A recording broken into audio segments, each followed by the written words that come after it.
He's a tall man. What does it all mean? This is where the archaeology has been found. Oh, hi, how are you? Oh, look at that. I need a planter. A Shrine to a belly button. Is it rock or salt? He digs for clues in his dusty. Look at that. No one gets into this, but no one. Nice. Whoa, don't take me too far. Now that's naked archaeology. Where's archaeology? Where's archaeology? Where's archaeology? I'm on the rooftop of the King David Hotel, appropriately named after King David, the man, the king who put the city of Jerusalem, called the city of David, on the map. There it is. The Bible portrays him as a king, a warrior, a poet, and a lover. Lover. The most important love story in the Bible is David and Bathsheba. King David gazes down from his palace and sees Bathsheba bathing. He summons her to him, she gets pregnant, and eventually they establish the Messianic line. If David and Bathsheba don't get together, there's no Solomon, no Jesus, no Christmas. But every good love story needs something standing in the way of the lovers. And here, it's Bathsheba's husband, Uriah the Hittite. Uriah is a soldier in King David's army, and he's off fighting for David when the king first sees his wife. So it's a biblical love triangle, but the other guy doesn't stand a chance. I want to find out more about these people. First, did they exist? According to the Bible, David walked upon the roof of the king's house, and from the roof he saw a woman bathing. And the woman was very beautiful to look upon. Maybe if I can find that roof, I can find out more about David and Bathsheba. Look, the Tower of David, it says right there. Why I have to look? I just follow the tourist signs and I find David's Tower. And where there's a David Tower, there must be Bathsheba's, I don't know, bones. But who'll tell me if this is really connected to the Tower of David? The only man, oh my God, there he is. Excuse me. Gabi Barkay, you're just the guy I was looking for. Hi, how are you? Here he is. How are you? It's one of the best known archaeologists around. Good to see you Expert again. on Jerusalem. I'm on a search yet again, not only for King David, this time I'm looking for Bathsheba too. I thought maybe her bones are interred in the Tower of David. She's not here anymore. She's not here? But is this connected in any way, shape, or form with King David? No. I had a feeling that was too easy. So this place, called David's Tower, is not where David's palace was. Not the palace where he gazed down and saw Bathsheba bathing. The Western Hill does not have any 10th century pottery or any other finds dating back to the time of David and Solomon. But why are you guys looking for Jerusalem- pottery when the most important story surrounding David has to do with Bathsheba bathing on the roof? Why aren't you guys looking for an ancient bathtub? She was bathing on the roof, and we never find the roofs. They We find collapse. only the foundations. So we are not going to have that bathtub. Well, I'm not giving up on that bathtub so easily. But if archaeologists can find foundations, why haven't they found the foundation of David's palace? In order to find out if this biblical love triangle is true, we need to find evidence for the three of them. Let's start with the king. There may not be any pottery from David's time in this part of Jerusalem, but in the ancient city of Gath, archaeologist Aaron Mayer has just made a very important discovery. Before David was king, the Bible tells us he defeated a Philistine giant named Goliath. Right here, where Aaron just discovered a piece of pottery with a name on it very similar to Goliath. A Semitic name like David is common in this area, but the Aegean Goliath is not. I want to hold this exciting piece of archaeology in my naked hands, so we're off to Aaron's lab. I didn't want to hear about it, I want to see it. You can even feel it here. Oh, yeah. in a museum that never let me do this. As long as you don't drop it. Two names. Aulat, Walat. It's two names, and they're in the same family of names as the name Goliath. And this is very, very typical of the 10th and 9th century BCE, which is the time and slightly after the time of David and Goliath. The writer of the biblical story of David and Goliath wouldn't have made up such an uncommon name as Goliath, which is why this broken shard of pottery is so important. Suddenly, something that's just a scratch on some little piece of throwaway pottery actually corroborates right time, right place, that suddenly King David becomes real. I think this definitely gives us some authentic background for the biblical text, which otherwise is simply not available. Is this the oldest Philistine inscription ever found? This is the oldest deciphered Philistine inscription. This is, in my book, an exciting find. I like It's it. in anybody's book. It happens to be from the place mentioned in the Bible, from the right period of David and Goliath, and it happens to have a name related to the generic family name of Goliath. Archaeological evidence supporting the Bible story of David and Goliath. David kills Goliath. Goliath loses his head. But I want to see the place where David loses his head over Bathsheba. Gabi says that the palace where it happened is located, naturally enough, in the original city of David. Older than the old city of Jerusalem, the original city of David is just outside its walls. So we're heading to East Jerusalem. If you think there's tension in this neighborhood today, imagine what it was like some 2,200 years ago, during the time of the Maccabees. According to Josephus, at that time, they discovered a pagan temple here and shaved off the mountain on which the temple stood. This is where Gabi believes David's palace was originally located. To my humble view, there was here a rocky outcrop. It was isolated from all sides by steep, rocky escarpments. On top of it was the stronghold of Zion, and that was captured by David. Bedrock is exposed almost all over. How come that bedrock is exposed here and not in any other place in the city? Gabi says shaving the mountain exposed bedrock, erasing evidence of the previous civilizations that had been there before. It took them 3 years of work around the clock to shave off the mountain. Because they were upset that there was a pagan temple here. True. Right where we are right now might have been. David's palace. David could have been standing, or more or less where I'm standing, looking down at Bathsheba bathing on the roof. The king was up there, and it was all surrounded by dwellings of people. If you're right, this is where David and Bathsheba consummated their relationship and started the Messianic line. This is where he saw her in the bath. Took I her only home. hope you appreciate the moment that you are here with me. I'm not sure what that means, but I do appreciate the moment. Okay. So this could be the spot where the love story of David and Bathsheba began. Or not. After all, there's no palace or bathtub here anymore. He gazed down and saw her. He had to have her, even though she was married to another man. Was it her beauty or something else? I think I've discovered something about Bathsheba. He's a tall, tall man. He's a tall, tall man. I'm in Jerusalem, trying to find out more about the great biblical love story of David, Bathsheba, and her husband Uriah. Okay, so it's not a great love story for Uriah, since he's off fighting in King David's army when David sees Bathsheba bathing. I have need of you here. He summons her. One thing leads to another, and she gets pregnant. So what can we find out about Bathsheba? She must have been quite beautiful to turn the head of the king. But what was considered beautiful at that time?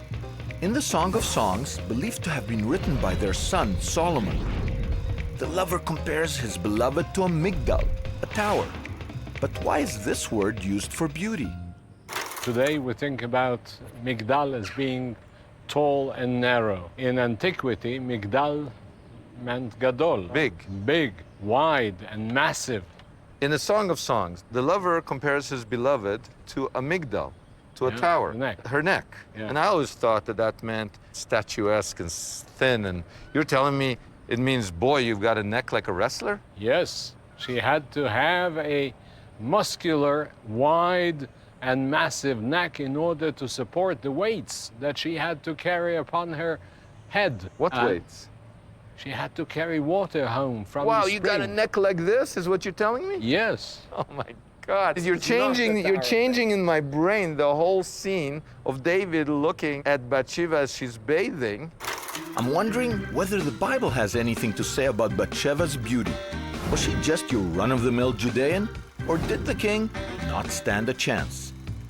I'm going to talk to Yair Zakovich because here in Jerusalem, he's a Bible expert. Of course, around here, There's quite a few. Gabi Barkai told me Bathsheba was big woman. That's Gabi's fantasy. I cannot do anything about it. But in the Bible itself, you don't get anything about it. Nothing. By the way, what's the original Hebrew have to say? Was she bathing on the roof or was... He was the fiddler on the roof. She was down, and he was standing up of the roof looking down at her. Was she now taking a bath or was she just washing? If she was taking a shower, if she was taking a bath, it's not very clear. I thought that the Hebrew word litrachetz. She was washing herself, but the way she did it, I don't know. Any ideas of how she might have done it? No? Okay, so fat neck, unclear washing style. Not exactly a complete bio. What else can we find out about Bathsheba?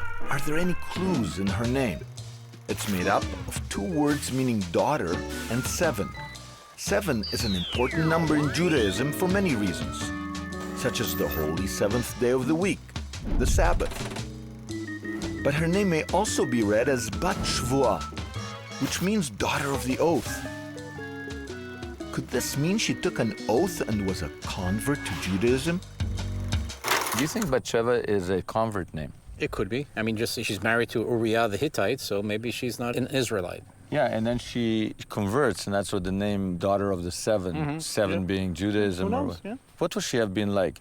I have a feeling that Jerusalem during the time of David was not this big metropolis. She didn't have an entourage of, 40 ladies in waiting who did everything for her, Certainly not before she was with him. Yeah, no. She was a lady that to marry a king had to do some serious bathing. Yeah, and you wonder whether the bathing was on purpose, She bathed her way to the top. Is it possible it was Bathsheba's idea all along? Seduce the king, become the queen? Did she have a grand plan? Because once she and David get married, she makes sure the son they eventually have, Solomon, becomes the next king. She establishes the Messianic line. Let's not get too sidetracked by the size of her neck. What about the size of her ambition? Professor Itamar Singer teaches ancient Near Eastern history and culture at Tel Aviv University, and he has some choice words for Bathsheba. She's a very forceful and aggressive woman. The way she pushes her son, Solomon, to kingship, wow. Do you like her? Not really, no. She simply eliminates all the other contestants to the throne, and eventually she gets what she wants. But in a love triangle, someone has to lose. It's time to find out about Bathsheba's husband, Uriah, who doesn't just lose, he loses big. He's a tall, tall man. He's a tall, tall man. I'm on the hunt to learn more about the love story of King David and Bathsheba. He sees her bathing. Hey, this I like. And the rest is history. But it's not all hearts and flowers, because at the time Bathsheba gets pregnant by David, she's married to Uriah the Hittite, a soldier fighting in King David's army. David sends for Uriah to come back from the battle because he wants Uriah to sleep with Bathsheba so that no one will know that the child is David's. So who is this guy, Uriah the Hittite? I don't know any Hittites, but Professor Itamar Singer knows all about them. So who are the Hittites? The Hittites were Indo-European people who settled in ancient Turkey. Little by little, they built a huge empire. So they were important people in the ancient world. They were very important, till eventually their power collapsed, and around 1200, the Hittite Empire disintegrated. Bathsheba is married to Uriah the Hittite. Who is this Uriah? What's he doing in ancient Israel when he should be in Turkey? The Hittites, as refugees, came into the land of Canaan, especially in the regions of Jerusalem. Basically, they migrated after the disintegration of their empire. Uriah was simply imported general from the north. Does he seem like a Hittite? Yes. Yes? Yes, because of his military prowess, of course, which the Hittites were famous, but even more so because of his absolute loyalty. No matter what, you must be loyal to the king, even if the king is guilty of a big sin. I He's never still met the a king, Hittite I didn't like, kind of thing. and they have fantastic rituals, all written down. So we have a lot of sources? We have tens of thousands of tablets. I want to see these tablets. Where are they? Well, since the Hittites settled in Turkey, I'm off to Istanbul.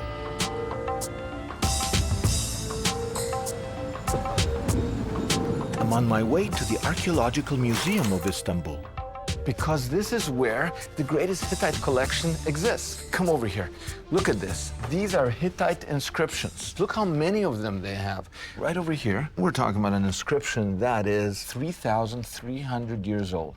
I don't know if you get excited being close to something that far away, and it comes to life because what is it? It's a soldier's oath, and it explains the mindset of Uriah, because it says that if a soldier breaks his oath, let him be scattered like the salt. Just as salt has no seed, even so, the man's name, seed, house, cattle, and sheep should all perish. Bottom line, these Hittites took their soldier's oath, their loyalty to the king, very, very seriously. But if Hittites never broke their oaths, why did they have to scare them with these curses? In the Talmud, Uriah is called a rebel. The soldier's oath says you don't go home to your wife while the battle is on. But King David sends Uriah home to Bathsheba, hoping he'll cover up the evidence. Uriah doesn't go home. He sleeps outside King David's palace. He disobeys the king's order. Is this the rebellion mentioned in the Talmud, or is there more? And who would know better than his wife? Maybe Bathsheba is the oath taker, and Uriah is the oath breaker. Then King David sends Uriah back to the battle, writing in a letter to his general, "Send Uriah to the forefront of the hottest battle, and retreat from him, that he may be struck and die." Uriah is killed in battle, but the Lord is not pleased with David's actions. "Thou hast killed Uriah the Hittite with a sword, and hast taken his wife to be thy wife. The child also that is born unto thee shall surely die." So David gets Bathsheba, but he doesn't get off scot-free for the way he got her. The baby that is born to them dies. They will have to wait until they are married, and Bathsheba gets pregnant again for the one who becomes the next king, Solomon, to be born. Was it destiny that David and Bathsheba come together? Is she being true to her name, daughter of the oath? Her oath is to her new king, and she uses a legal loophole to escape her old oath to the rebel Uriah. Because it turns out that at the time Bathsheba stepped into the bath that changed history, she wasn't even married to him. He's a tall, tall man. He's a tall, tall man. I'm in Jerusalem, where I've been digging up details about the love story of David and Bathsheba. Their son Solomon became the next king, and the Messianic line begins. Was it fated to happen? When David first saw Bathsheba, she was married to another man. Or was she? There was a tradition that when a soldier went off to battle, he would give his wife a divorce. This was done to protect her. In case he didn't come back, she would be free to remarry. Did Bathsheba utilize this technical divorce because she knew that she had to be with David? What do you think about David on the roof looking at Bathsheba a little naked? She was the one for him. She was the one for him. This is the real point. Okay, so the real soulmate of David was Bathsheba. Superficial reading, it's physical. Yeah. A real reading is that it's spiritual. He suddenly senses his other half. Of course, this is the real answer. But more than that, he realized that the destiny of the universe is in that hot tub. Because from her, Solomon comes. From Solomon, you have the Messianic line. Yeah. I think you're onto something. Thank you. But if this is how it happened, where exactly did it happen? I've just heard about a stunning new archaeological find, and I'm on my way to see it. In the city of David, Dr. Elat Mazar has just discovered these massive walls. But she is massively out of town right now, so we can't talk to her. David Hazoni is a scholar who has researched this dig extensively, and he's going to show me around. After learning all about the biblical love triangle of David, Bathsheba, and Uriah, is it possible we're actually at the place where it all happened? We're standing, what's over here? Right now we're standing at the very top of the mountain that the ancient city of Jerusalem was built. When King David conquered the city of Jerusalem, one of the things we know that he built was a palace for himself. The question is, where is that palace? Just north of where scholars believe the citadel is, that is where archaeologists proposed they should dig to look for the palace. And when they dug, they discovered this huge, huge, huge wall. Okay, dating exactly to the 10th century, there's fill inside, in between the rocks. They found pottery shards from the 11th and 10th century, which means it couldn't have been later than that. Finding pottery is the key to dating an excavation, because while stone doesn't change its fashion very often, pottery does. And the pottery found here dates exactly to the time of King David. For the first time, the description of Jerusalem in the Bible at the time of David and Solomon as being the capital of an important kingdom was verified. By the size of the rocks, you can also see that it was a huge structure, right? The bigger the rocks you have, the bigger the building it's supporting. You're a big king, you That's build right. big, and all they found were little things, no big Right. things. Until this wall. So we could be sitting in King David's palace? We could be sitting right now in King David's palace. King David might have walked where we're sitting? He might have walked where we're sitting. That's amazing. One of these bedrooms may have belonged to David and Bathsheba. Solomon may have been conceived inches from exactly here. where, very close to where you're sitting. So here it is. For the first time in history, we can say that we may be at the exact spot where David gazed down, saw Bathsheba bathing, and their fateful love story began. It affected the destiny of the world. Bathsheba took a new oath and was rewarded with the Messianic line. What began as a physical encounter transformed into something spiritual. And even if the Messiah has come by the time you watch this show, the love story of David and Bathsheba still goes on. He's a tall, tall